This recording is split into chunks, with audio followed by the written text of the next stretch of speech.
Story in the Herald today about universities and their over-reliance on foreign students. And there has been an admission from the Chancellor, Mark Scott. Mark Scott used to run the ABC and then he ran the Education Department in New South Wales. He now runs Sydney University. And he's conceded they rely on foreign students too much. But it was this stat that blew me away. I know it's big business for universities and has been for some time. But this stat blew me away. 44% of students at Sydney Uni are foreigners. 44%, it's almost half. Leith Van Olsen is the chief economist, co-founder of Macro Business, and we've spoken to him on these programs before about this issue, and he's probably not surprised by that stat. G'day, Leith. Yeah, g'day, Clinton. How are you? 44% at Sydney University are from foreign nations. Mate, look. This isn't just a Sydney University thing. This is pretty much all the major universities around Australia have this over concentration of international students. And look, it's been like this for years. Back in 2018, a associate professor, I think of Sydney University, Salvatore Bones, released some research, and he showed that at the time that Australia had 3 times the concentration of foreign students of the UK, Canada, and 6 times that of the US. So back in 2018, basically there was 18 international students per 1,000 population, and that absolutely dwarfs every other developed country. So, for example, the United Kingdom was under 7, and Canada was about 6 at the time. So we had this over-concentration, and back then, in 2018, we had about 450,000 overseas students. Now we've got 650,000 roughly. So since that time, it's just grown, and when you combine that with the number of people on graduate visas, which is almost 200,000, basically there's over 850,000 people in Australia right now on either a temporary student visa or a temporary graduate visa. And what that means is that basically 1 in 30 people in Australia right now is on one of those visas. No wonder rent's going up so quickly. Oh, 100%, mate. It's creating a lot of problems, especially in these inner city areas of like Melbourne and Sydney, for example, where which do have the highest concentration of students in those 2 cities.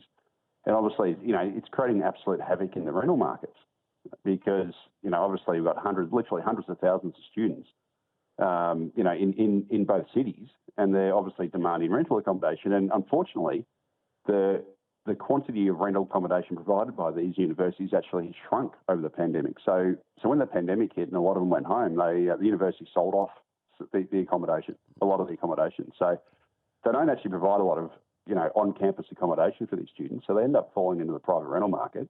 Then they obviously compete with, ordinary Australians who are trying to put a roof over their head.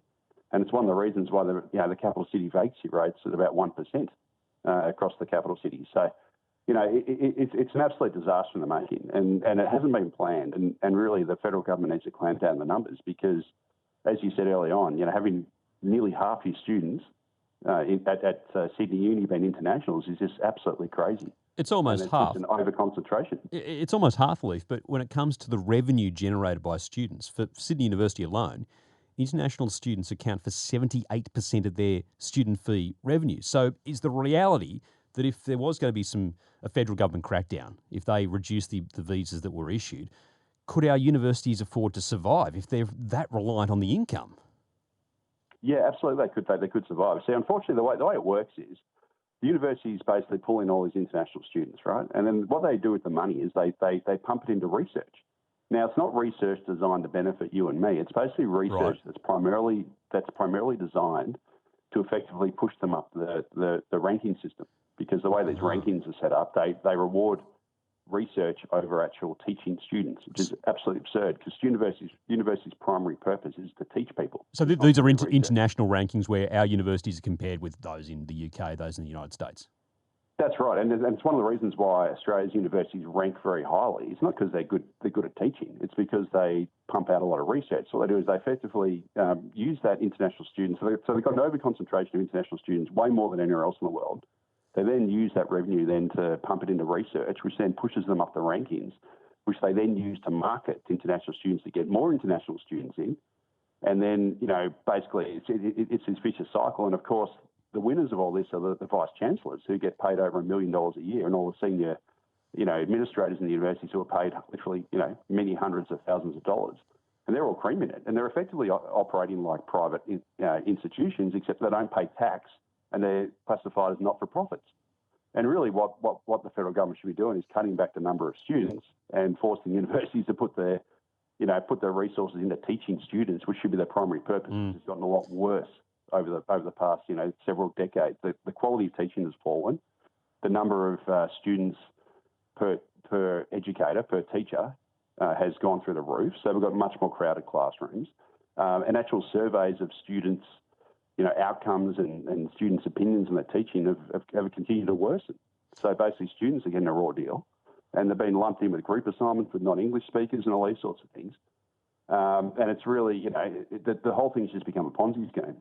Bring them in, stoke your ranking, use it as a marketing tool to bring more in, and then meanwhile the senior, administrators and the vice chancellors make out like bandits. That's basically the whole system. But is it refreshing to hear the words of Mark Scott, the Vice Chancellor of Sydney University? And to quote him from the Herald, he says, "We value our international students. They are valued contributors. We love having them on campus. But I think there are many who would say the financial dependence on their contribution is not where it needs to be."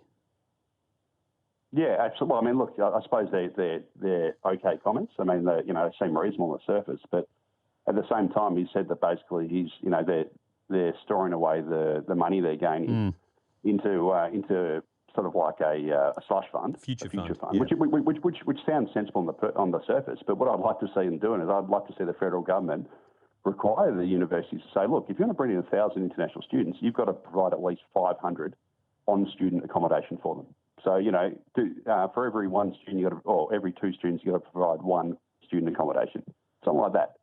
So basically, if you want to increase the number of students, you've got to increase the student accommodation that you provide, thereby taking pressure off the rental market. Because at the moment, the university is effectively privatising all the gains from immigration. They're basically the middleman to the Australia's whole immigration racket. They are the key driver. And they're creaming it while the costs are getting pushed on the rest of us, whether that be through infrastructure, through lack of housing, all those sorts of things. And it's about time that the federal government internalises those costs and says, look, if you want to go down that route, that's great, but you've got to provide services, you've got to provide housing. And also I'd like to see the federal government start to, issue a levy on international students because, as I said before, these universities are effectively, they're not-for-profits, they're not being taxed, but they're effectively behaving like private sector enterprises now, running for maximum volumes and maximum revenue. I'm getting lots of messages from our listeners about this topic. Gavin from Penrith says, what if we moved some of our universities and their campuses to regional towns? Dubbo, Mudgee, Wagga Wagga, Coffs Harbour, like they do in the UK. Would that not be a boost for regional economies? Now, we do have university campuses in the regions, not obviously as many as in the cities. Could that be a solution? Or could country towns not cope with the influx of the numbers? Yeah, look, I think it's a bit of both. I mean, look, as you said, we do have a lot of universities in regional areas. The problem is that the migrants that come to Australia tend to not want to live in regional areas.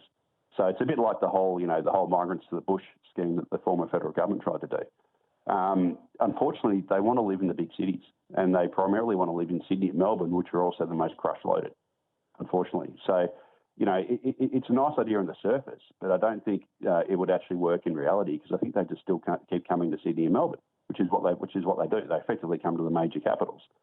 So I think that's the bigger issue. We've got to effectively reduce the numbers overall because having 650,000 international students in the country is ridiculous, and having 40% of your student base as internationals who mostly don't speak proper English is not what you want. And what that means, Clinton, is that in some courses there'd be more than half the student base would be international. So, for example, in business studies, which a lot of them tend to go to, it's probably more like 60 or 70%. Yeah. So, I mean, if you're an Australian, you might as well be studying in Asia because that's effectively what you're getting, which is ridiculous. It's a long time since I was in university. I went 30-odd years ago, whatever it was. There was a bit of group work when I was in university. I would imagine for local students, if they're in a tutorial, if they have, say, 40 or, say, a business course, up to 60% international students in their tutorial and their English skills are not that flash, I would imagine that would have a negative impact on the local students. Yeah, look, I obviously being an economist and, a writer at Macro Business, I speak to a lot of people and I've spoken to a lot of young people over the years. And I often ask them this, and nowadays, if you do, like I did a honours in commerce at Melbourne University back in the 90s, and I spoke to a young guy who did exactly the same course about 5 years ago, and asked him what his experience was, and basically everything that he did was group assignments, and it was the same old story. You get one native English speaker, Australian, at university paired up with say 3 internationals, and then they end up doing all the work because they understand the coursework and that sort of, because their English is good. And they end up doing most of the work, and then they end up effectively cross-subsidising the marks of the other students and doing most of the work, which isn't really fair.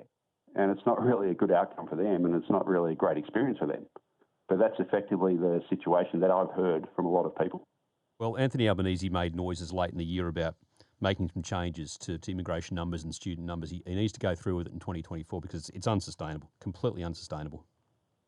Oh, 100% it's unsustainable. I mean, the Australian Bureau of Statistics data that came out last month said that we had 518,000 net overseas migrants last financial year, which is just off the charts. And even talks about halving it to 260,000 is still too high. Like that's the 15-year average leading up to the pandemic was 220,000, which was way more than the 15-year average before that, which was 90,000. So it's just basically this immigration intake has been ratcheted up for years, and this whole supposed sustainable immigration level, which Albanese is spruiking of 250 to 260,000, isn't actually sustainable. It would still be one of the highest levels in Australia's history.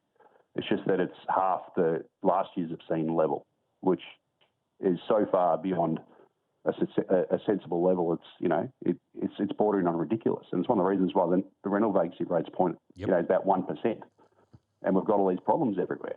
Yep, and as a result, our kids can't afford to buy, but they can't even afford to rent these days.